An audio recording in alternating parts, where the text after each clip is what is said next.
ఇతరులను బాధ పెట్టేవాడు ఖచ్చితంగా బాధపడతాడు.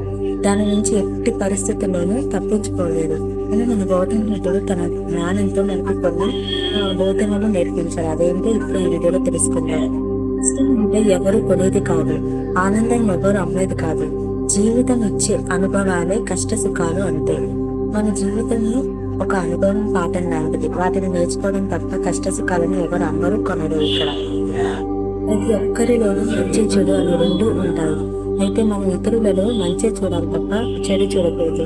ప్లస్ పాయింట్స్ మైనస్ పాయింట్స్ అందరూ ఉంటాయి, కానీ మనం ఏం చేస్తాం, ఎదుటి వాళ్ళని నెగిటివ్ పాయింట్స్ చూపిస్తాం. మనలో అందరికీ ప్లస్ పాయింట్స్ చూడాలనుకుంటాం. మనలో కూడా ప్లస్ పాయింట్స్ మైనస్ పాయింట్స్ ఉంటాయని ఎవరికి చెప్పాం. మంచి చెడు రెండు ఉంటాయి. అది యాక్సెప్ట్ చేసిన వాడే నిజమైన మనిషి.